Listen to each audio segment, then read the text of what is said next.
The flyovers have begun in earnest. I'd say every minute, another plane or series of planes flying by. So far, we've seen Navy, Air Force, Coast Guard, many more to come. And the applause, I don't know if you can hear it from my mic. The piers here on the west side of Manhattan, full of people who have thronged to this river to watch these flyovers take place. And this is really just the beginning of what's going to be a very action-packed day here on the Hudson River. Not only are we having these flyovers, Christina, there is a parade of tall ships and a naval review as well, and the vice president in town for that. That's right. I think, Colonel Sanders, you can check me if you can see them. I think those were some A-10s that just flew behind us. I know you were talking about those earlier in the essential role they play in providing air cover when you're in the fields. I don't know if you're still with us and you were able to see what just passed behind us.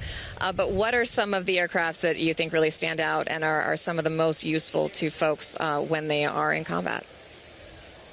Yeah, I would say you named two of them right before we went on to break, too. And I would say it's the P-8. The P-8 is the Navy's submarine hunter. You saw a lot of that being used over the springtime into the summer, because if the aircraft carriers are the fist of American sea power, the P-8 is the eyes and ears. It's one of the things that can help. It searches thousands of square miles of ocean in a single mission, tracking submarines that are designed not to be found. And as Russia and China expand their submarine fleets, aircraft like the P-8 become that much more strategically valuable. And then the Hawkeye. The Hawkeye is the Carrier Strike Group's airborne air traffic controller. So you add air traffic control, radar station, and battlefield commander all rolled into one. So if fighters win dogfights, the Hawkeye makes sure that they know where to go before the fight even begins. And then looking forward into future conflict, I think that the strategic bomber fleet proved what it can do, because as adversaries' capabilities for air defense and integrated air and missile defense commands for our adversaries continue to get better, we have to be able to be faster and more stealthy. We have to continue with our stealth technology so that we can reach target space if called upon, right? We don't need to go all the time or anything like that, but we need, as a strategic deterrence message, we need to be able to let adversaries know the U.S. can reach out and touch anyone in the world, even with the most advanced radars in the world out there. Colonel, you talked about a very technical term, stealthiness, but I do know there is also talk about the next generation of stealth fighters. I imagine with modern technology, it is getting harder and harder to achieve stealth. There's so many different ways, even private sector ways, to be detected. What is next on the horizon for that technology, and what is needed from an operational standpoint? Yeah, I think it's going to continue. You're going to see the cat and mouse game no matter what.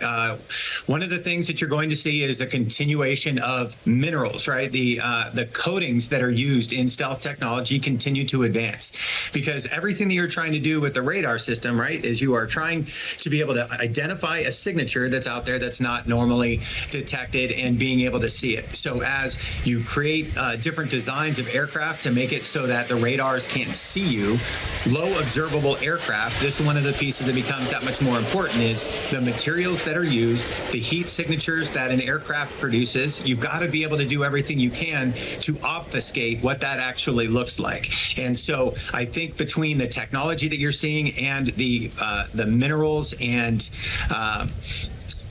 the raw materials that are used specifically, science continues to advance and say, okay, it used to look like this. Now, if I make this one tweak to this metal, if I heat it differently and I do this, it will change all of its characteristics. And I think that's one of the things that you're seeing between fourth generation, fifth generation, and now soon to be sixth generation aircraft. Just want to catch everybody up to speed here. Watching these planes come by on the Hudson River, again, about a minute each between each of these groups. And Colonel Sanders, if I could just ask you, Vice President Vance, as we mentioned, is in the city here. He's on a naval ship as well, I believe, doing this review of the ships that will be passing by in a moment's time. Talk a bit about that review, the symbolic importance of the Vice President being here for that part of this.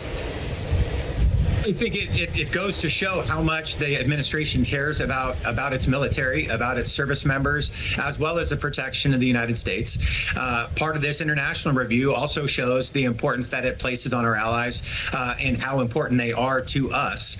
And so when Vice President Vance is there and he's actually having this conversation, he's bringing up his speech, I think one of the biggest things you're going to see is patriotism. Even Governor Westmore, when he was on, right, he said that patriotism isn't political. And I think that that that's super important. I think you're going to see Vice President Vance really be able to settle in on the fact that he's in New York, one of the most powerful cities in the world, and he's there as, hey, guess what? We are the greatest country in the world, and no matter which political side you may fall on, we are still the greatest country in the world, and that's why people continue to come here to live their lives. And I think that you're going to see that in both things that President Trump talks about as well as Vice President Vance.